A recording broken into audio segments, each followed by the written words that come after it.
চলে এসেছি আমি সাথে করে আপনাদেরকে নিয়ে রান্নাঘরে। তো রান্নাঘরে আজকে আপনাদেরকে দেখাবো বেশ সুন্দর একটা রান্না, যে রান্নাটা হচ্ছে আপনারা রুটি লুচি পরোটার সাথে খেতে পারবেন। তো খুব সুন্দর হয় এই যে আমি তরকারিটা করব।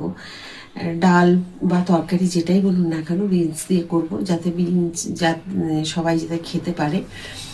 তো অনেকে আছে বাচ্চারা দেখবেন খেতে চায় না, বড়রাও খেতে চায় না। তো এইভাবে ছোলার ডাল দিয়ে আপনারা তৈরি করে দেখুন, খুব ভালো লাগবে। তো সাথে থাকুন আর রান্নাটা দেখে নিন। আজকে আমি একটা করব রুটি লুচি পরোটা খাওয়ার জন্য একটা তরকারি, যে তরকারিটা দেখলে মানে আপনাদের একবার হলেও মন চাইবে তৈরি করতে, রান্না করতে। তো প্রথমে দিয়ে দেবো দুটো আমি তেজপাতা, দিয়ে দেবো কেটে রাখা বিন।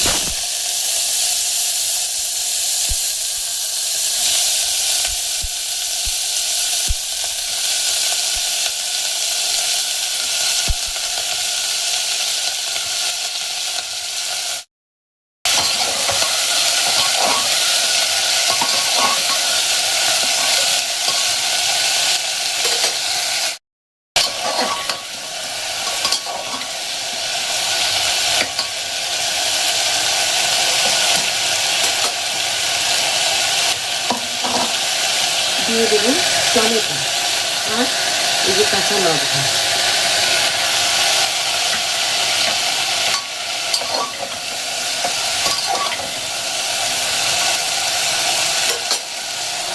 ভিজিয়ে রাখা ছোলার ডাল।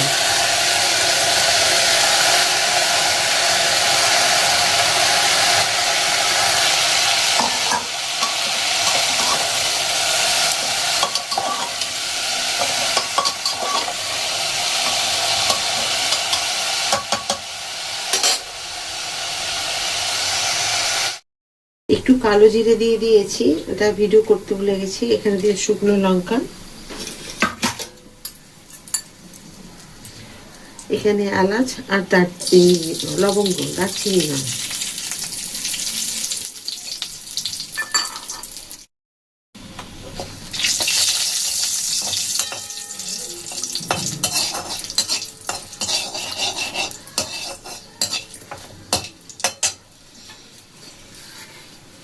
একটু আদা,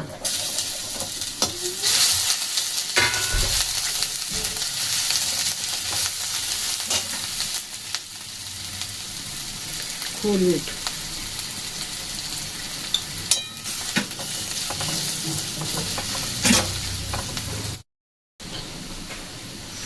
জিরে গুঁড়ো, একটু হিং,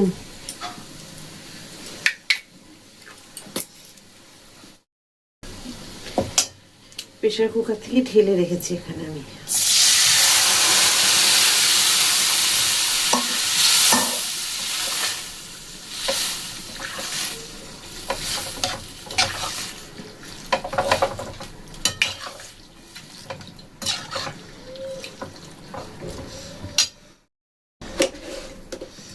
একটু চিনি,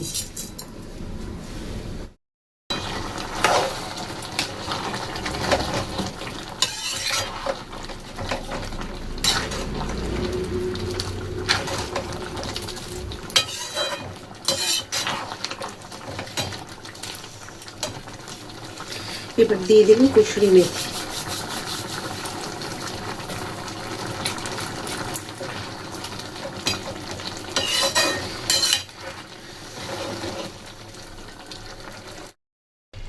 গ্যাস অফ করে দিলাম। দেখুন আজকে বিনস দিয়ে যে আমি ছোলার ডাল তৈরি করলাম, এটা আপনারা রুটি লুচি পরোটার সাথে খেতে পারবেন। খুব সুন্দর হয়েছে দেখতে, আর গন্ধ খুব সুন্দর বেরোচ্ছে। আপনারা যদি হিং আর কসুরি মেথি না দেন তাহলে কিন্তু ঘি দিতে পারেন। আমি ঘি দিলাম না, যেহেতু একটু হিং আর কসুরি মেথি দিয়েছি তার জন্য ঘি দিলাম না। তো আপনারা চাইলে ঘি দিতে পারেন এই দুটো জিনিস বাদ দিয়ে, সাথেও কিন্তু ভালো লাগবে। হয়তো বাড়িতে কোনো অনেক মানুষজন এসেছে, এইভাবে একটা করে দিলে কিন্তু সকলে মুড়ি দিয়েও খেতে পারবে, খুব ভালো লাগবে। তো আজকে যে আমি রান্নাটা করলাম আপনাদেরকে দেখিয়ে দিলাম কিভাবে করেছি প্রথম থেকে শেষ পর্যন্ত। আশা করি আপনারা সকলেই আমার সাথে রান্নাঘরে ছিলেন। আর কেমন হয়েছে কমেন্ট করতে ভুলবেন না। যদি ভালো লাগে লাইক আর সাবস্ক্রাইব করে শেয়ার করে আমার সাথে থাকবেন। প্রত্যেকটা রান্নাতে যেমন সকলেই আপনারা আমার সাথে থাকেন ওইভাবেই সাথে থাকবেন।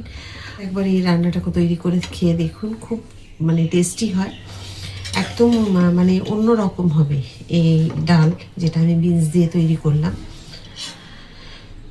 তো নতুন আবার একটা কিছু রান্না নিয়ে আপনাদের সকলের কাছে আমি চলে আসবো। সবাই খুব ভালো থাকুন। রাধা রাধা।